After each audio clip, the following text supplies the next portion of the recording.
ಅಪ್ಪಾಜಿ, ನಿಮ್ಮೆಲ್ಲರ ಶರಣರ ಪಾದಕ್ಕೊಂದಿಸುತ್ತ ದೇಹಾಂತ ನಿರೂಪಣ ಅನ್ನೋ ವಿಚಾರವನ್ನ ನಿನ್ನೆ ವಿಚಾರದೊಳಗ ನಾವು ನೋಡ್ತಾ ಇದ್ವಿ. ಇದು ದೇಹ ಅಂತ ಆಗ್ಬೇಕಂದ್ರ ಆ ಸದ್ಗುರುನ ವಾಣಿಯನ್ನ ಆಜ್ಞಾಧಾರಕನಾಗಿ ಸಾಧಕನು ಪುನಃ ಪುನಃ ಅದನ್ನ ವಿವೇಕ ಮಾಡ್ಲೇಬೇಕು. ಆ ಸದ್ಗುರುವಿನ ಮಾತನ್ನ ಯಾರು ಪುನಃ ಪುನಃ ಮತ್ತೆ ಮತ್ತೆ ವಿವೇಕ ಮಾಡ್ತಾರೋ ಅಂತವ್ರಿಗೆ ಆ ಪರಮಾತ್ಮ ಸ್ವರೂಪನೇ ನಾನು ಅನ್ನೋದು ಗೊತ್ತಾಗ್ತದ. ಇಲ್ಲಿ ನಾವು ಬಾಯಾರಿಕೆ ಆದ್ರ ನೀರೊಂದೇ ಹೆಂಗ ಕುಡಿತಾವ, ನೀರೊಂದೇ ಮದ್ದು, ಅದಕ್ಕೆ ಔಷಧಿ ಬೇರೆ ಯಾವುದೂ ಇಲ್ಲ. ಬೇರೆ ಏನ್ ಮಾಡಿದ್ರು ಕೂಡ ತಾತ್ಕಾಲಿಕ ಶಮನ ಆಗ್ಬೋದ ವಿನ ನೀರ್ ಕುಡ್ದಷ್ಟು ಶಾಂತಿ ಸಮಾಧಾನ ಆಗೋದಿಲ್ಲ.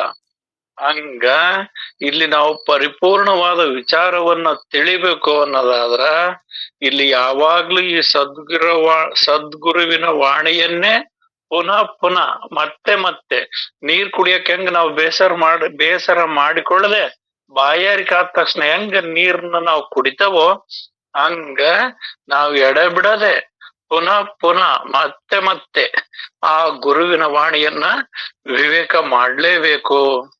ಯಾಕಂದ್ರೆ ಪಾರಮಾರ್ಥದ ಮೂಲ ಉಗಮವೇ ಸದ್ಗುರುವಿನ ಭಕ್ತಿ ಇರ್ತದೆ.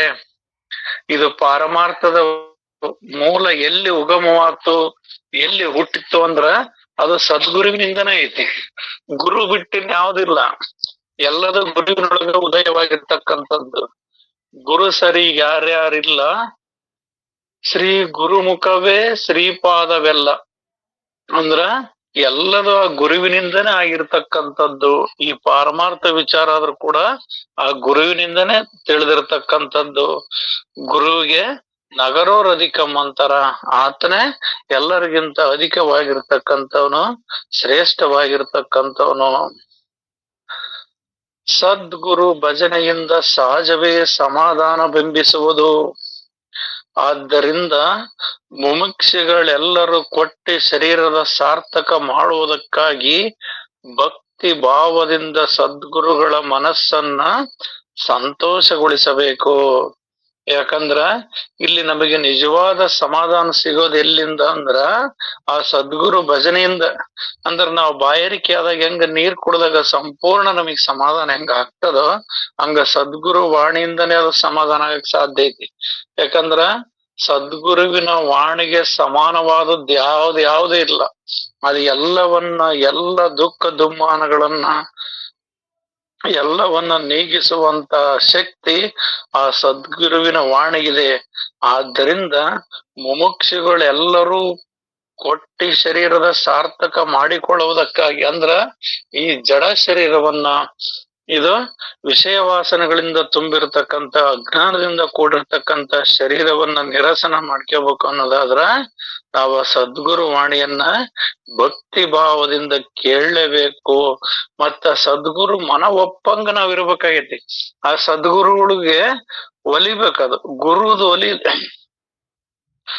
ಇದು ಬ್ರಹ್ಮವಿದ್ಯೆ ಬ್ರಹ್ಮನಿಗೆ ಅಸಾಧ್ಯ. ಗುರು ಒಲಿದೇಳಲು ಗೋವಿನ ಅಂಗುಷ್ಟದದು ಅಂತ. ಆ ಗುರು ಒಲಿದು ಹೇಳಿದ್ನಂದ್ರ ಒಂದು ಆಕಳನ ಹೆಜ್ಜೆ ವಸ್ತು ಐತಿ. ಇದು ಬ್ರಹ್ಮಜ್ಞಾನ ಅನ್ನೋದ. ನಾವು ಇದನ್ನ ತಿಳಿಲಾರದೆ ಗುರು ನಮಗ್ ಒಲಿಲಿಲ್ಲ ಅಥವಾ ಗುರು ಕೃಪೆ ಇಲ್ಲ ಅಥವಾ ಗುರುವಿನ ಸಾನ್ನಿಧ್ಯ ನಮಗೆ ದೊರಕಲಿಲ್ಲ ಅಂದ್ರ ಇದು ಬಹಳ ಬಂಧನ ಆಗ್ತದ, ಸಾಗರದಷ್ಟಾಕತಿ. ಅದೇ ಗುರು ನಮಗ್ ಒಲದು ಹೇಳ್ತಾನಂದ್ರ ಒಂದ್ ಆಕಳಿನ ಹೆಜ್ಜೆಗೆ ನೀರ್ ನಿಂತಿರ್ತಾವಲ್ಲ ಅಷ್ಟಾಗಿರ್ತತಿ. ಇದು ಸಂಸಾರ ಸಾಗರ ಅನ್ನೋದು ಅಷ್ಟು ದಾಟಕ್ ನಮಗ್ ಏನ್ ದೊಡ್ಡದಾಗೋದಿಲ್ಲ. ಅದು ಗುರುವಿನಿಂದನೇ ಸಾಧ್ಯ ಐತಿ. ಸಾರಿ ಚೆಲ್ಲಿದೆ ಮುಕುತಿ ಗುರು ತೋರಿಸದಲ್ಲದೆ ಕಾಣಿಸದಣ್ಣ ಅಂತ ಹೇಳ್ತಾರ ಮಹಾತ್ಮರು. ಆ ಮುಕ್ತಿ ಅನ್ನೋದು ಎಲ್ಲೆಲ್ಲಿ ತುಂಬಿದೆ, ಆದ್ರೆ ಗುರು ತೋರಿಸದಲ್ಲದೆ ಕಾಣಿಸದಣ್ಣ ಅಂತ. ಈಗ ಆಕಾಶದೊಳಗ ಎಲ್ಲಾ ಕಡೆ ನೀರ್ ಐತಿ, ನೋಡಿದ್ರೆ ಕಾಣೋದಿಲ್ಲ, ಮಳೆ ಬಂದಾಗ ಗೊತ್ತಾಗತ್ ಮ್ಯಾಲ ನೀರ್ ಐತಿ ಅಂತ. ಹಂಗ ಎಲ್ಲೆಲ್ಲಿಯೂ ಕೂಡ ಪರಮಾತ್ಮನ ತುಂಬಿದಾನ. ಆದ್ರಂತ ಬಲ್ಲಂತ ಸದ್ಗುರು ತೋರಿಸಿದಾಗ ಗೊತ್ತಾಗ್ತದ. ಈಗ ನಾವ್ ಇಷ್ಟು ವರ್ಷ, ನೂರಾರು ವರ್ಷ ಭೂಮಿಯನ್ನ ಹೊಲ ಬಿತ್ತಿ ಬೆಳಕಂದ್ ಬಂದಿರ್ತವಿ, ಅದ್ರೊಳಗ ನೀರ್ ಐತಿ ಅಂತ ನಮಗ್ ಗೊತ್ತಾಗೋದಿಲ್ಲ. ನಾವು ಬೋರ್ ಹಾಕ್ಸ್ಬೇಕಂದ್ರ ಅದನ್ನ ಬಲ್ಲವ್ರನ್ನ ಕರ್ಕೊಂಬಂದಾಗ ಅವ್ನ್ ಹೇಳ್ತಾನೆ ಇಲ್ಲೇ ಐತ್ ನೋಡ್ ನೀರು ಅಂತ. ಹಂಗ ನಾವೇ ಈ ಶರೀರದವೇ ನಾವಾಗಿದ್ದು ಶರೀರವೇ ನಾನೆಂಬ ಭಾವದೊಳಗ್ ತುಂಬ್ಕೊಂಡಿರ್ತೇವಲ್ಲ, ಇಂಥ ಅಜ್ಞಾನವನ್ನ ಕಳೆಯಕ್ಕೆ ನೀನು ಪರಮಾತ್ಮ ಸ್ವರೂಪ, ನೀ ನದಿ ಅಂತ ಹೇಳೋದಕ್ಕೆ ನಾವು ಸದ್ಗುರುಗಳ ಮನಸ್ಸನ್ನ ಸಂತೋಷಗೊಳಿಸಬೇಕು. ತಾಯಿಯು ಚಂದ್ರು ಗುರುಗಳೇ, ಬಹು ಹೇಳ್ರಪ್ಪ ಚಂದ್ರು ಗುರುಗಳೇ, ಕೇಳಿಸ್ತದ, ಮಾತಾಡ್ರಿ ಮಾತಾಡ್ರಿ. ಅದು ಸತ್ಯದ್ರಿಪ್ಪಾಜಿ. ಹ್ಞೂನ್ರಿಪ್ಪಾಜಿ, ಅದು ಗುರು ಕೃಪ, ಈಶ ಕೃಪ, ವೇದ ಕೃಪ ಏನ್ ಹೇಳ್ಯಾರಲ್ರಿ, ನೀನ್ ಈಶ ಕೃಪನು ನಿನಗ್ ಗೊತ್ತಿಲ್ಲ, ವೇದ ಕೃಪನು ನಿನಗ್ ಗೊತ್ತಿಲ್ಲ ಅಂದ ಮಾತ್ರಕ್ಕೆ ಆಗ್ತಾವಂತ್ರಿ. ಆ ಸದ್ಗುರುವಿನ ಕೃಪಾ ನಿನಗಾಯ್ತು ಅಂತಂದ್ರೆ ಈಶ ಕೃಪಾನು ತನ್ನಿಂತಾನೆ ಆಗುತ್ತದೆ, ವೇದ ಕೃಪಾನು ತನ್ನಿಂತಾನೆ ಆಗುತ್ತದೆ. ಅದನ್ನು ನೀನು ನೋಡುವ ಅವಶ್ಯಕತೆನೇ ಇಲ್ಲ. ಅದಕ್ಕ ಶ್ರೋತ್ರಿಯ ಬ್ರಹ್ಮನಿಷ್ಠ ಸದ್ಗುರು ನಿನಗೆ ಬರ್ತದಾದ್ರ ನೀನು ಪಾವನ, ನೀನು ಜೀವನ್ ಮುಕ್ತ ಅನ್ನತಕ್ಕಂತ ವಿಷಯ ಬಹಳ ಮುಖ್ಯದ ರೀ. ಶ್ರೋತ್ರಿಯ ಬ್ರಹ್ಮನಿಷ್ಠ ಸದ್ಗುರು ಇರ್ಬೇಕು. ಅದಕ್ಕೆ ನಿಜಗುಂಡ್ರ ಕೈವಲ್ಯದಾಗನು ಹೇಳ್ಯಾದ್ರಿ, ಗುರು ಭಜನೆ ಎಂತಾದಿರ್ಬೇಕಂತಂದ್ರ ಕರುಣ ವಿದ್ಯೆಗಳುಳ್ಳ ಗುರು ಭಜನೆಯನು. ಆ ಸದ್ಗುರುವಿನಲ್ಲಿ ಏನಿರ್ಬೇಕು, ವಿದ್ಯಾನು ಇರಬೇಕು, ಕರುಣಾ ಇರಬೇಕು ಅಂತ ಹೇಳ್ಯಾರ. ಒಂದ್ ವೇಳೆ ಕರುಣಾ ಇಲ್ಲಂದ್ರು ನಡೀತದ. ಅವ ಶ್ರೋತ್ರಿಯ ಬ್ರಹ್ಮನಿಷ್ಠ ಯಾವಾಗ ಅನ್ಸ್ಕೊತಾನಂದ್ರ ಆ ವಿದ್ಯಾ ಇರಬೇಕು, ಆ ಸ್ಥಿತಿ ಇರಬೇಕು. ಅಂತ ಸದ್ಗುರು ಸಿಗೋದು ಬಹಳ ದುರ್ಲಭದ. ನೀವೊಂದು ಮನೆಯಲ್ಲಿ ಒಂದು ಆಕಳ ಸಾಕಿರಿ ಅಂತಂದ್ರ ಬಡ್ಡ ಆಕಳ ಸಾಕಿದ್ರೆ ನಿಮ್ಗೆ ಉಪಯೋಗ ಇಲ್ಲ. ಕರುಣಾ ಗುರು ನಿನ್ನ ಮ್ಯಾಗ ಮಾಡದಿದ್ರು ಪರವಾಗಿಲ್ಲ, ಆದ್ರೆ ವಿದ್ಯಾ ಗುರು ಇರಬೇಕು. ಅದ ಆಕಳ ಹಿಂಡತತಿ ಅಂತಂದ್ರ ಅದು ಒದಿತತಿ ಅಂದ್ರ ದಳಿ ಹಾಕಿರಿ ಹಿಂಡ್ಕೊಂಡ್ರೆ ಒಂದ್ ಚರಿಗೆ ಹಾಲು ಸಿಗ್ತಾವ. ಮತ್ತ ಅದ್ ಹಿಂಡ್ಲಾರ್ದ ಬಾಳ ಸಮಾಧಾನ ಐತ್ರಿ, ಅದ್ರ ಕೆಂಚಲ್ಕ ನಾವು ಬಾಯಿ ಹಾಕಿರೋ ಸುಮ್ಮನೆ ಇರ್ತೈತ್ರಿ ಅಂದ್ರ ಆ ಗುರುನ ತಗೊಂಡ್ ನಿಮ್ಗೆ ನೀವೇನು ಉದ್ಧಾರ ಆಗುದಿಲ್ಲ. ಅದು ಹಿಂಡ್ತಿರ್ಬೇಕದ. ಹಿಂಡ್ತಿತ್ತಂದ್ರ ದಳಿ ಹಾಕಿ ಒಂದ್ ಚರಿಗೆ ಹಿಂಡ್ಕೊಳಕ್ ಬರ್ತದ ಹಾಲ. ಮತ್ತ ಹಾಲ ಬರ್ಲಾರ್ದ ಆಕಳ ಬಡ್ಡತಿ ಅಂದ್ರ ನೀವ್ ಏನ್ ಅದನ್ನ ತಗೊಂಡ್ ಮಾಡವ್ರ ಏನದಿರಿ ನೀವು? ಅಂತ ಸದ್ಗುರು ಸಿಗೋದು ಬಹಳ ದುರ್ಲಭದ. ಅಂತ ಸದ್ಗುರುವಿನನ್ನ ಹುಡುಕಿ ನಾವು ಮಾಡ್ಕೋಬೇಕಾಗ್ಯದ. ಆ ಸದ್ಗುರು, ಅಂತ ಸದ್ಗುರು ನಿಮ್ಗೆ ಸಿಕ್ಕ ಅಂತಂದ್ರ ಈಶ ಕೃಪಾನು ತನ್ನಿಂತಾನೆ ಆಗ್ತದ, ವೇದ ಕೃಪಾನು ತನ್ನಿಂತಾನೆ ಆಗ್ತದಂತಕ್ಕಂತ ತಾವ್ ಹೇಳುದು ಸತ್ಯ ಅದೇ ಪಜರಿ. ಮುಂದುವರ್ಸ್ರಿ ಪಜಿ.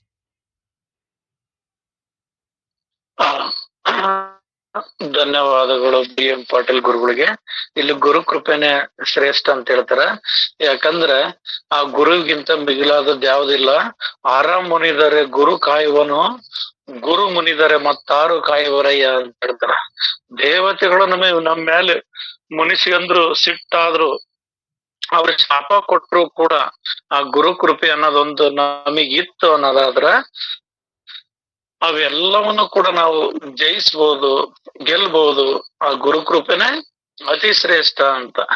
ಇಲ್ಲಿ ಮುನಿದರೆ ಗುರು ಕಾಯುವನು, ಗುರು ಮುನಿದರೆ ಮತ್ತಾರು ಕಾಯುವರಯ್ಯ, ಮಾಳಿಗೆ ಸೋರಿದರೆ ಮಣ್ಣು ಹಾಕಿಯುರಯ್ಯ, ಮುಗಿಲು ಸೋರಿದರೆ ಏನು ಹಾಕಿಯುರಯ್ಯ ಅಂತ ಹೇಳ್ತಾರ.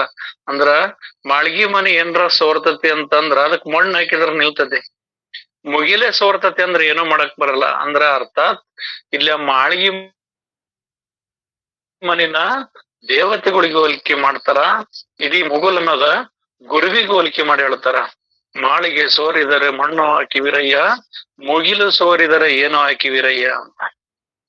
ಹಾಲು ಉಕ್ಕಿದರೆ ನೀರು ಹಾಕುವಿರಯ್ಯ, ಕಡಲ ಉಕ್ಕಿದರೆ ಏನೋ ಹಾಕಿವಿರಯ್ಯ ಅಂತ. ಮನೆಗೆ ಹೆಣ್ಮಕ್ಳು ಹಾಲು ಬಿಸಿ ಮಾಡಕ್ ಇಟ್ಟಿರ್ತಾರ, ಒಟ್ಟು ಉರಿ ಜಾಸ್ತಿಯಾಗಿ ಹಾಲು ಉಕ್ಕಕ್ ಬಂತಂದ್ರ ಗಾಢ ಒಂದಿಷ್ಟು ನೀರ್ ಹಾಕಿದ್ರ ನಿಲ್ತತಿ. ಕಡಲೆ ಉಕ್ಕಿ ಹರಿತೈತಿ ಅಂದ್ರ ಅವಾಗ ಏನ್ ಹಾಕಿದ್ರು ನಿಲ್ಲೋದಿಲ್ಲ, ಏನ್ ಹಾಕಕ್ ಬರೋದಿಲ್ಲ ಅಂತೇಳಿ ಈ ಗುರುವಿಗೂ ಮತ್ತ ಹೊರಗಿನ ದೇವತೆಗಳಿಗೂ ಹೊರಗಿನದಕ್ಕೂ ಅಂತರವನ್ನ ಹೇಳಿರ್ತಾರ. ಯಾಕಂದ್ರ ಆ ಗುರು ದೈವವನ್ನ ತೋರಿಸಬಲ್ಲ. ಆ ಗುರುವಿಗೆ ಎಲ್ಲವೂ ಸಕಲ ಶಕ್ತಿ ಇದೆ. ಆ ಗುರು ನಗರೋರ್ ಅಧಿಕಮ ಅಂತ ಹೇಳ್ತಾರ. ಅಂತ ಸದ್ಗುರುವಿನ ಕೃಪೆಗೆ ನಾವು ಪಾತ್ರರಾದ್ರ ಆತ ನಾವು ಮನವೊಲಿಸ್ಕೊಂಡ್ರ ಆತ ನಮಗೆ ಬ್ರಹ್ಮಜ್ಞಾನವನ್ನು ತಿಳಿಸ್ತಾನ, ಪರಮಾತ್ಮ ಸ್ವರೂಪನನ್ನಾಗಿ ಮಾಡೋದಕ್ಕ ಸಾಧ್ಯ ಆಗ್ತದ. ಸದ್ಗುರುವಿನ ಭಜನೆ ಒದಗಿದವನೇ ಧನ್ಯನು. ಯಾರಿಗೆ ಸದ್ಗುರುವಿನ ಭಜನೆ ಅಂದ್ರ ಭಜಿಸೋದು, ಆ ಸದ್ಗುರುವಿನ ವಾಣಿ ಯಾರಿಗ್ ದೊರಕತಲ್ಲ ಆತನೇ ದೊಡ್ಡನು. ಆ ಸದ್ಗುರು ಹೆಂಗಪ್ಪ ಅಂದ್ರ, ಈ ತಾಯಿ ತನ್ನ ಕೂಸನ್ನ ಹೆಂಗ ಸಣ್ಣದಿದ್ದ ತಾಯಿ ಉದರದಿಂದ ಹೊರಗೆ ಬಂದಿರತಕ್ಕಂತ ಕೂಸನ್ನ ಅದಕ್ಕೆ ಹೆಂಗ ಹಾಲು ಉಣಿಸಿ ಅದನ್ನ ಮೈ ತೊಳಿಸಿ ಹಂತಂತವಾಗಿ ಅದನ್ನ ಹೆಂಗ ಬೆಳೆಸಿ ಪ್ರಬುದ್ಧವನ್ನಾಗಿ ದೊಡ್ಡನನ್ನಾಗಿ ಹೆಂಗ ತಾಯಿ ಮಾಡ್ತಾಳೋ ಹಂಗ ಸದ್ಗುರುವಾಗಿರ್ತಕ್ಕಂಥವನು ಆ ಶಿಷ್ಯನ ಚಿಂತೆಯನ್ನ, ಅವನ ಅಂತರಂಗದೊಳಗಿರ್ತಕ್ಕಂಥ ಏನು ರೋಗವನ್ನ, ಭವರೋಗ ಅಂತಾರೆ ಇದಕ್ಕ, ಇಂಥ ಭವರೋಗವನ್ನ ನಿವಾರಣೆ ಮಾಡುವಂತ ಶಕ್ತಿ ಯಾರಿಗೆ ಐತಂದ್ರ ಆ ಸದ್ಗುರುವಿಗೆ ಐತಿ. ಆ ಸದ್ಗುರುವಿನ ಬಿಟ್ಟು ಇನ್ಯಾರಿಗೂ ಇಲ್ಲ. ತಂದೆ ತಾಯಿಗಳಾದರೂ ಬಹು ಮಂದಿ ಕಳೆದು ಹೋದರು, ಪರಮ ಸದ್ಗುರು ಶಂಕರಾರ್ಯರು ಹಿಂದೆ ನಿಲ್ಲುವ ದೇವರು ಅಂತ. ತಂದೆ ತಾಯಿಗಳು ನಮಗೆ ಏನೇ ತಿಳಿಸ್ತಾರಂದ್ರು ಕೂಡ ಅವ್ರಿಗೆ ತಿಳಿದಿರೋದು ಅಷ್ಟಿರ್ತತಿ. ಪ್ರಪಂಚದಾಗೆ ಉತ್ತಮವಾದ ಬಾಳ್ಬೇಕು, ಸಾವುಕಾರರಾಗಿ ಬಾಳ್ಬೇಕು, ಶರೀರ ಸುಖವಾಗಿ ಇಟ್ಕೊಂಡಿರ್ಬೇಕು ಅನ್ನೋದ ತಂದೆ ತಾಯಿಗಳು ಅದನ್ನ ತಿಳಿಸ್ತಾರ. ಆದ್ರ ಸದ್ಗುರುವಾಗಿರ್ತಕ್ಕಂಥವ್ನು ಈ ಶರೀರನೇ ನೀನಲ್ಲಪ್ಪ, ನೀನು ಪರಮಾತ್ಮನ ಸ್ವರೂಪದಿಯಪ್ಪ ಅನ್ನೋ ವಿಚಾರವನ್ನ ಸದ್ಗುರು ತಿಳಿಸ್ತಾರ. ಯಾರಿಗಂತ ಸದ್ಗುರು ದೊರಕ್ತಾರೋ ಅವರೇ ಧನ್ಯವಂತರು. ಅವ್ರ ನುಡಿಗಳು ಯಾರಿಗ್ ದೊರಕ್ತದೋ ಅದೇ ಶ್ರೇಷ್ಠ ಅಂತ. ಇದಕ್ ಸರ್ವಜ್ಞಪರ ಒಂದು ವಚನದೊಳಗೆ ಹೇಳ್ತಾರ, ಅಂಗನೆಯರೊಲೆಯುವುದು ಬಂಗಾರ ದೊರೆಯುವುದು, ಸಂಗ್ರಾಮದೊಳು ಜಯ ದೊರಕುವುದು ಮುಕ್ಕಣ್ಣನೊಲಿಮೆಯಿಂದ ಸರ್ವಜ್ಞ ಅಂತ ಹೇಳ್ತಾರ. ಅಂಗನೆಯರೊಲೆಯುವುದಂದ್ರ ನಾವು ಆ ಗುರುವಿನ ಕೃಪೆಗೆ ಪಾತ್ರ ಆಗ್ಬೇಕಂದ್ರ ಮೊದಲ್ ನಮ್ ಶರೀರ, ನಮ್ ಮನಸ್ಸು ನಮಗ್ ಹೊಲಿಬೇಕು. ನಮ್ಮ ಮನಸ್ಸು ಯಾವಾಗ್ಲೂ ಪಾರಮಾರ್ಥದ ಕಡೆಗೆ ಆತರಿತಿರ್ಬೇಕು, ಪಾರಮಾರ್ಥ ವಿಚಾರವನ್ನೇ ಕೇಳ್ಬೇಕು ಅನ್ನೋದು ನಮ್ಮೊಳಗಿರ್ಬೇಕು. ನಾವು ಪಾರಮಾರ್ಥ ವಿಚಾರ ಕೇಳಕ ನಮ್ ಮನಸ್ಸು ಹೊಲಿಲಿಲ್ಲ ಅಂದ್ರ, ನಮ್ಮ ಅಂಗಗಳು, ನಮ್ಮ ಇಂದ್ರಿಯಗಳು, ಒಟ್ಟಾರೆ ನಮ್ಮ ಶರೀರ, ನಮ್ಮ ಮನಸ್ಸು ಆ ಪಾರಮಾರ್ಥ ಗುರುವಿನ ವಾಣಿ ಕೇಳಕ್ ಒಲಿಲಿಲ್ಲ ಅಂದ್ರ, ನಮಗ್ ಒಲಿಲಿಲ್ಲ ಅಂದ್ರೆ ಏನೂ ಆಗೋದಿಲ್ಲ ಅಂತೇಳಿ ಸರ್ವಜ್ಞಪರ ಹೇಳ್ತಾರ. ಅಂಗನೆಯರೊಲೆಯುವುದು ಬಂಗಾರ ದೊರೆಯುವುದು ಅಂದ್ರ ಆ ಗುರುವಿನ ವಾಣಿಯನ್ನ ಕೇಳಕ್ ನಮ್ ಮನಸ್ಸು ನಮಗ್ ಹೊಲಿತು ಅಂದ್ರ, ಆ ಗುರು ನಮಗ್ ಸಿಕ್ಕರಂದ್ರ ಬಂಗಾರ ದೊರೆಯುವುದು ಅಂತ. ಬಂಗಾರ ಅಂದ್ರ ಈ ಪಾರಮಾರ್ಥ ಜ್ಞಾನ, ನೀನ್ ಆ ಪರಬ್ರಹ್ಮ ಸ್ವರೂಪನೇ ನೀನಿದ್ದಿ ಅನ್ನೋ ಜ್ಞಾನ ನಮಗ್ ದೊರಕ್ತದ. ಅವರಿಂದನ ಸಾಧ್ಯ ಆಗ್ತದ. ಈ ಜೀವಭಾವ ಅನ್ನೋದು ಕ್ರಮೇಣ ಕ್ರಮೇಣ ಕ್ರಮೇಣ ಮರೆಯಾಗಿ ಹೋಗ್ತದ. ಗುರುವಿನ ವಾಣಿಯನ್ನ ಕೇಳ್ದಂಗೆಲ್ಲ ಇದು ಜೀವಭಾವ ಅನ್ನೋದು ತನ್ನಷ್ಟಕ್ಕೆ ತಾನೇ ಮರೆಯಾಗ್ತದ. ಇದು ನಿರಂತರ ನಾವು ಗುರುವಾಣಿಯನ್ನು ಕೇಳಬೇಕಾಗ್ತದೆ. ಅಡಿಗಡಿಗೆ ಪರಮ ಗುರುವರ ನಡಿಗಳ ಕೊಂಡಾಡೋ, ಎಡ ಬಿಡದೆ ನಿನ್ನೊಳಿಗೆ ಸ್ವಯಂ ಜ್ಯೋತಿಯನ್ನು ನೋಡು, ಅಡಿಗಡಿಗೆ ಪರಮ ಗುರುವರ ನಡಿಗಳ ಕೊಂಡಾಡು ಅಂತ ಹೇಳ್ತಾರ. ಹಂಗೆ ಎಡಬಿಡದೆ ನಾವು ಆ ಪರಮಾತ್ಮನ ಅಂದ್ರ ಗುರುವಿನ ನುಡಿಯನ್ನ, ಆ ಪರಬ್ರಹ್ಮ ಸ್ವರೂಪನೇ ನೀನಿದೆ ಅನ್ನೋ ನುಡಿಗಳನ್ನ ನಾವು ಕೇಳ್ತಾ ಹೋದ್ರೆ ಇದು ಈ ಜೀವಭಾವ ಅನ್ನೋದು ಸಂಪೂರ್ಣ ನಾಶವಾಗಿ ಆ ಪರಮಾತ್ಮ ಸ್ವರೂಪನೆ ಅನ್ನೋ ಭಾವ ಬರ್ತತಿ. ಇದು ಹೋರಾಟ ನಡಿಬೇಕಂದ್ರ ಮುಕ್ಕಣ್ಣನ ಒಲಿಮೆಯಿಂದ ಸರ್ವಜ್ಞ ಅಂತ ಹೇಳ್ತಾರ. ಮುಕ್ಕಣ್ಣ ಅಂದ್ರ ಮತ್ತೆ ಶಿವ ಅಂತ ನಾವು ಹೊರಗೆ ತಿಳಿತೀವಿ. ಆ ಜ್ಞಾನ, ಆ ಆತ್ಮಜ್ಞಾನ ಹಿಂದಿನ ಸುಕೃತ ಇದ್ರ ಇದೆಲ್ಲದ ಆಗ್ತದ ಅಂತಾರ. ಆದ್ರ ಗುರು ದೊರಕಿದ್ರು ಅಂದ್ರ, ಈ ನುಡಿ ದೊರಕಿದ್ವು ಅಂದ್ರ, ನಮ್ಮ ಮನಸ್ಸು ಈ ಪಾರಮಾರ್ಥದ ಕಡೆಗೆ ಒಲಿತಂದ್ರ ಸಾಕು, ಎಲ್ಲ ಸುಕೃತಗಳು, ಎಲ್ಲ ಪುಣ್ಯಗಳು ತಾವಾಗೇ ಬರ್ತಾವ ಅಂತ ಹೇಳ್ತಾರೆ. ಈ ಸುಕೃತ ಮತ್ತು ಸ್ವಯಂ ಪ್ರಯತ್ನ ಅಂತ. ಕೆಲವರು ಸುಕೃತ ಐತಪ್ಪ ಅದಕ್ಕ ಬರ್ತಾರಂದ್ರ ಇದು ಅಸಮರ್ಥತೆಯ ಮಾತು, ಸಮರ್ಥತೆಯ ಮಾತಲ್ಲ ಅಂತ ಹೇಳ್ತಾರ ಮಹಾತ್ಮರ. ಮತ್ತೆ ಸ್ವಯಂ ಪ್ರಯತ್ನ ಅದು ಶ್ರೇಷ್ಠ. ಅವ್ರೆಲ್ಲರಿಗೂ ಸುಕೃತ ಐತನದಾದ್ರೆ ಇರುವಲ್ದ್ಯಾಕ, ನನಗೆ ಯಾವ ಸುಕೃತನ ಬೇಡ, ಆ ಸ್ವಯಂ ಪ್ರಯತ್ನದಿಂದನೇ ನಾನು ಅಖಂಡವಾದದ್ದನ್ನ, ಅಸಾಧ್ಯವಾದದ್ದನ್ನ ಸಾಧಿಸ್ತಾನೆ ಅಂತ ಹೇಳ್ತಾರ ಮಹಾತ್ಮರು. ಇಂದ ಅನೇಕ ಮಹಾತ್ಮರು ಸಾಧ್ಯ ಆಗಿದಾರ, ಸಾಧಿಸಿದಾರ. ನಾವು ಏಕಲೈವನ್ ತಗಂದ್ರ ಮತ್ತೆ ಅವರು ಕುರುವಂಶದಾಗ ಇರ್ತಕ್ಕಂಥವ್ರು ಎಲ್ಲರಿಗೂ ಕೂಡ ಸುಕೃತ ಇತ್ತು, ಅವ್ರಿಗೆಲ್ಲ ಬಂತು ಅನ್ನೋದಾದ್ರ ಈತನಿಗೆ ಗುರು ದ್ರೋಣಾಚಾರ್ಯ ವಿದ್ಯೆ ಕಲಿಸ್ಲಿಲ್ಲ ಅಂದ್ರ ಕೂಡ ಆತ ವಿದ್ಯೆ ಕಲಿತಾನ. ಅದ್ ಹೆಂಗಾತಂದ್ರ ಸ್ವಯಂ ಪ್ರಯತ್ನ. ಆ ಸ್ವಯಂ ಪ್ರಯತ್ನ ಅನ್ನೋದೊಂದ್ ಇತ್ತಂದ್ರ ಗುರು ಕೃಪೆನೂ ಬರ್ತದ. ಆ ಗುರು ಸಿಟ್ಟಾಗಿ ಹೋಗಿರೋದ ಉದಾಹರಣೆ ಐತಿ, ಭಗವದ್ಗೀತೆಯೊಳಗ್ ನಾವು ಕೇಳಿದೇವಿ. ನಿಮಗೆ ಉಪದೇಶ ಮಾಡೋದಿಲ್ಲ ಅಂತ ಹೇಳ್ತಾರೆ, ಆದ್ರ ನಮ್ಮ ಅಂತರಂಗದೊಳಗಿನ ಏನ್ ಅಂಗನೇ ರೊಲೆಯುವುದಂತ ಸರ್ವಜ್ಞ ಪರ ಹೇಳ್ತಾರ. ಈ ಕೃಪೆ ಇತ್ತಂದ್ರ ಆ ಗುರು ಕೃಪೆ ತಾನಾಗೆ ದೊರಕ್ತದ. ಆ ಗುರು ಕೃಪೆ ತಾನಾಗೆ ದೊರಕ್ತಂದ್ರ ಅದೆಲ್ಲದು ತಾನೇ ತಾನಾಗ್ತದ. ಇಲ್ಲಿ ಸದ್ಗುರುವನ್ನು ಬಿಟ್ಟು ಬೇರೆ ಸಮಾಧಾನವಿರುವುದೇ ಇಲ್ಲ. ಯಾಕಂದ್ರ ಸದ್ಗುರುವನ್ನು ಬಿಟ್ಟಿ ಅಂದ್ರೆ ಬೇರೆ ಏನಿಲ್ಲ. ಅಲ್ಲಿ ಸದ್ಗುರು ಅಂದ್ರೆ ಏನಂದ್ರ ಮತ್ ನಾವ್ ಹೊರಗ್ ಹೋಗೋದಲ್ಲ, ಅಂತರಂಗದೊಳಗೆ ನೋಡ್ಬೇಕಾಗೈತಿ. ಆ ಗುರು ಒಳಗು ಹೊರಗು ಏಕವಾಗಿ ತುಂಬಿಕೊಂಡಿದಾನ. ಗುರು ಎಂದರೆ ವ್ಯಕ್ತಿ ಅಲ್ಲ, ಅದೊಂದು ಶಕ್ತಿ. ಎಂತ ಶಕ್ತಿ ಅಂದ್ರ ಅಂತರಂಗದೊಳಗಿನ ಅಜ್ಞಾನವನ್ನ ಕಳೆದು ಸುಜ್ಞಾನದ ಬೆಳಕನ್ನು ನೀಡುವ ಚೈತನ್ಯವೇ ಗುರು ಅಂತ ಹೇಳ್ತಾರ ಮಹಾತ್ಮರು. ನೀವು ಗುರು ಗುರು ಅಂತಂದ್ರು ಯಾರ್ಕರ ಜೋತ್ ಬೀಳ್ಬೇಡ. ಆ ಗುರು ಅಂದ್ರ ಅರು ಸ್ವರೂಪ ಐತಿ. ಅದು ಹೊರಗು ಒಳಗು ಏಕವಾಗೈತಿ. ಅದು ಇಲ್ಲದ ಸ್ಥಳವೇ ಇಲ್ಲ.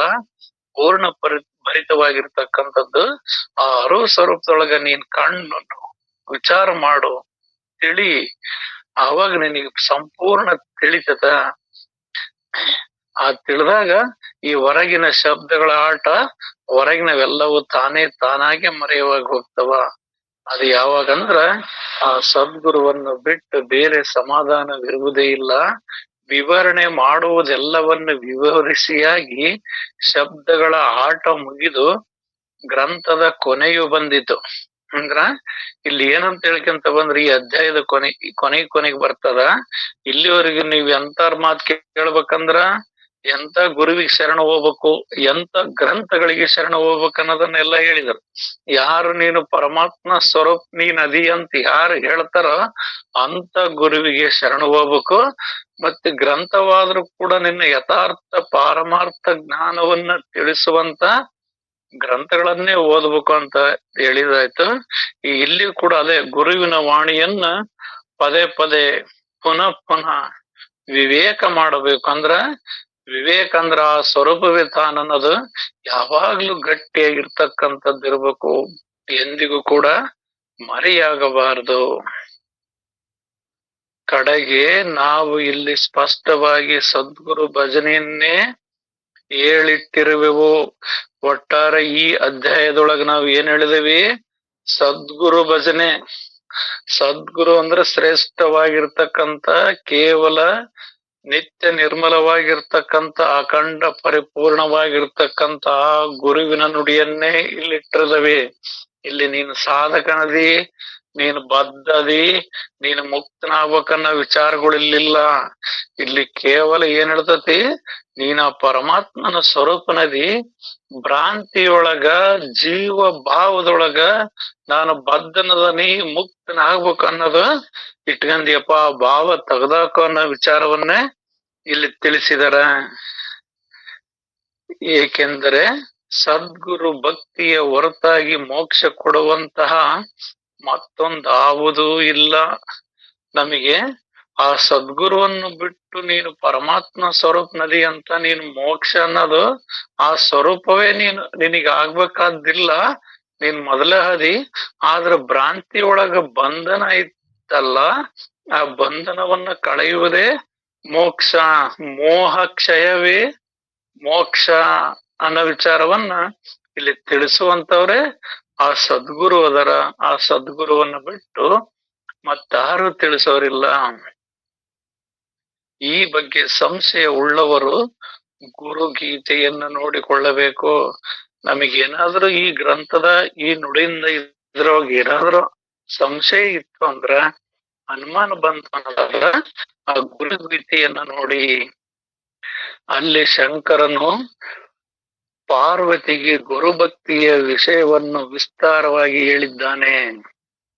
ಸಾರಾಂಶವೇನೆಂದರೆ, ಸದ್ಗುರುಗಳ ಪಾದ ಸೇವೆಯನ್ನು ಸದ್ಭಾವದಿಂದ ಮಾಡತಕ್ಕದ್ದು. ಅಂದ್ರ ಆ ಗುರು ಗೀತೆಯಲ್ಲ ಶಂಕರನೇ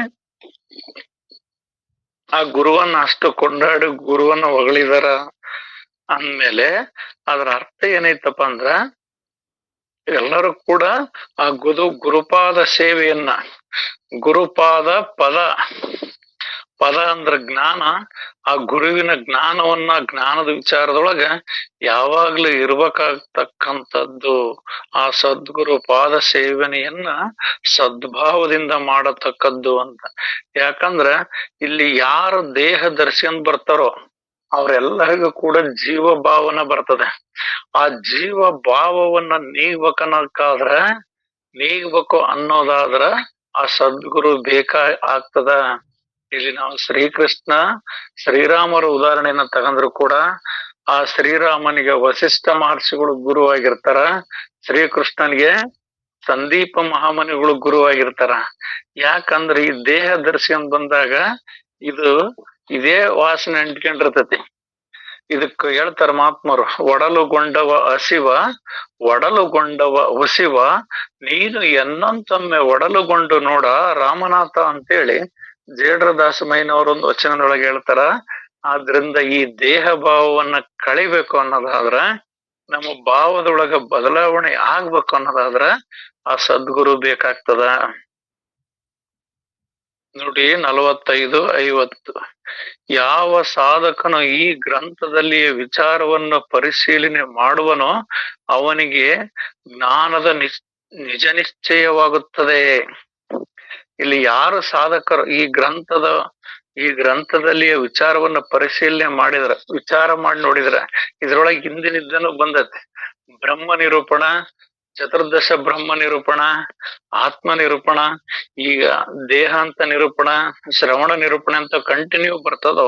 ಇದನ್ನ ನಮ್ಮೊಳಗ ನಾವು ಒಂದ್ಸರಿ ವಿಚಾರ ಮಾಡಿಬಿಟ್ರ ಇದ್ರಾಗ ನಮ್ಮ ಎಲ್ಲವೂ ದುಃಖ ದುಮ್ಮಾನಗಳು ದೂರಾಗಿ ನಿಜ ನಿಶ್ಚಯವಾಗ್ತದೆ ಅಂತ ಹೇಳ್ತಾರೆ. ಇಲ್ಲೇ ಈ ಅವ್ವರುಗಳ ಮಲ್ಲಮ್ಮ ತಾಯಿಯವರು ಅವರೇ ಹೇಳಿದಾರ, ಯಪ್ಪ ಈ ವಿಚಾರವನ್ನು ಕೇಳಿ ನಮ್ಮ ಮನಸ್ಸ ಅಷ್ಟ ಬದಲಾಗಿತ್ತ ಅಂತ ಹೇಳ್ತಾರ. ಎಲ್ಲರ ಮನಸ್ಸು ನಿಜವಾಗ ಬದಲಾಗ್ತದ.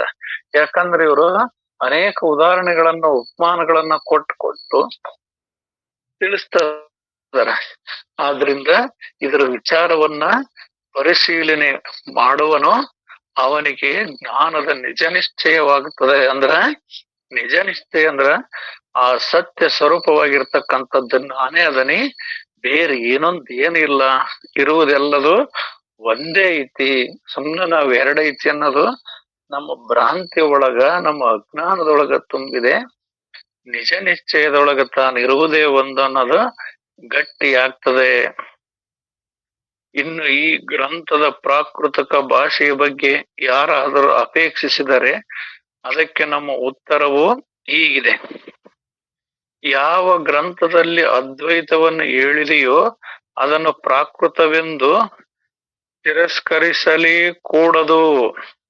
ಇಲ್ಲಿ ಯಾವ ಗ್ರಂಥದೊಳಗ ಅದ್ವೈತವನ್ನು ಹೇಳಿದಾರೋ ಅದು ಪ್ರಾಕೃತ ಅಥವಾ ಅದು ಹಂಗೈತಿ ಹಿಂಗೈತಿ ಅಂತ ಅದನ್ನ ತಿರಸ್ಕರಿಸಬಾರದು, ಅದನ್ನ ಹೀಯಾಳಿಸಬಾರದು. ಯಾವುದೇ ಅದ್ವೈತ ಗ್ರಂಥ ಆಗಿರ್ಲಿ, ಯಾರೇ ಬರ್ದಿರ್ಲಿ, ಯಾವುದೇ ಭಾಷೆಯೊಳಗಿನದಾಗಿರ್ಲಿ, ಯಾವುದೇ ವ್ಯಕ್ತಿ ಹೇಳಿರ್ಲಿ, ಅಲ್ಲಿ ಅದ್ವೈತ ವಿಚಾರವನ್ನ, ಪಾರಮಾರ್ಥ ವಿಚಾರವನ್ನ ಹೇಳ್ತಾರಂದ್ರ ಅದನ್ನ ತಿರಸ್ಕರಿಸಬಾರದು. ಯಾಕೆಂದರೆ ಆ ಗ್ರಂಥದಲ್ಲಿ ವೇದಾಂತವು ಅರ್ಥದ ವಿಷಯವಾಗಿರುತ್ತದೆ. ವೇದಾಂತವಂದ್ರೆ ವೇದದ ಅಂತ್ಯ ಭಾಗವನ್ನಂದ್ರ ಎಲ್ಲ ವೇದ ಶಾಸ್ತ್ರ ಪುರಾಣಗಳ ಕೊನೆಯ ತುದಿಯ ವಾಕ್ಯವನ್ನ ಅಲ್ಲಿ ಹೇಳಿರ್ತಾರ. ಆದ್ರಿಂದ ಅಂತವನ್ನ ಅಲ್ಲಗಳೆಯಬಾರದು. ಎಲ್ಲ ಶಾಸ್ತ್ರಗಳಿಗೂ ಏಕ ವಾಕ್ಯತೆಯಾಗುತ್ತದೆ ಹಾಗೂ ಸಮಾಧಾನ ಕೈಗೆ ಹತ್ತುತ್ತದೆ. ಯಾಕಂದ್ರ ಈ ಅದ್ವೈತ ವಿಚಾರದಿಂದನೇ ನೀನು ಪರಮಾತ್ಮ ಸ್ವರೂಪ ನೀನ್ ಅದಿ ಅಂದಾಗ ಮಾತ್ರ ಇದು ಸಮಾಧಾನ ಪ್ರಾಪ್ತಿ ಆಗ್ತದ. ಅಲ್ಲಿ ಪೂರ್ಣ ಏನಿಲ್ಲ ಅಂದಾಗ ತಾನೊಂದೇ ಅನ್ನೋದು ಗಟ್ಟಿ ಆಗ್ತದ. ಅವಾಗ ಅದಕ್ಕೆ ಕೊನೆ ಅನ್ನೋದಾಗ್ತದ, ಸಮಾಧಾನ ಆಗ್ತದ. ಇಲ್ಲ ನಾವಿನ್ನು ಅದನ್ ಮಾಡ್ಬೇಕು ಇದನ್ ಮಾಡ್ಬೇಕಂದ್ರ ಎಲ್ಲೋ ಗಗನ ಕುಸುಮದಂತೆ ಅಂತ ಆಕಾಶದಾಗಿಂದ ಹೂ ತೋರ್ಸ್ಕೊಂತ ಹೋದಂಗ ಆಗ್ತದೆ. ಅದು ಆಗೋದಿಲ್ಲ. ಆ ಸ್ವರೂಪನೇ ನೀನಂತ ತಿಳಿಸುವಂತ ಅದ್ವೈತ ವಾಕ್ಯಗಳನ್ನ ಗ್ರಂಥಗಳನ್ನೆಂದು ತಿರಸ್ಕರಿಸಬಾರದು. ಆದರೆ ಮಂಗನಿಗೆ ತೆಂಗಿನ ರುಚಿಯು ತಿಳಿಯದಂತೆ ಮೂರ್ಖ ಜನರಿಗೆ ಇದೆಲ್ಲ ಏನು ಒಳದೀತು.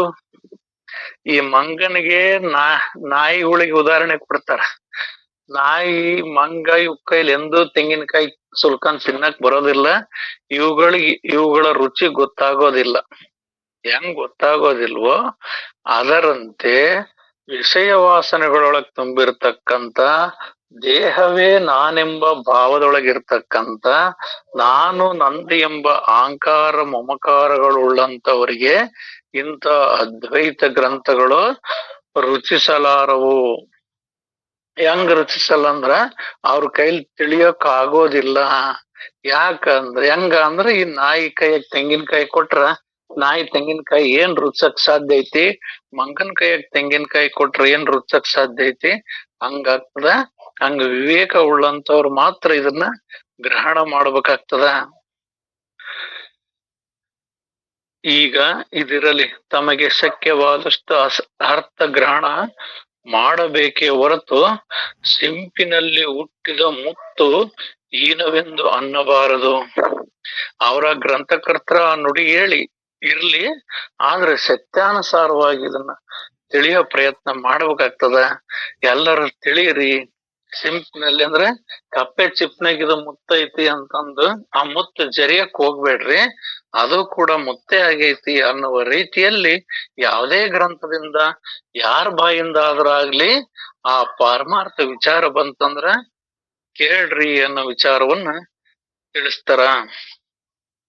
ಶ್ರುತಿಯೇ ನೇತಿ ನೇತಿ ಅನ್ನುವ ಸ್ವರೂಪದಲ್ಲಿ ಭಾಷೆಯ ಯಾವ ಪಾಂಡಿತ್ಯ ನಡೆಯಬೇಕು.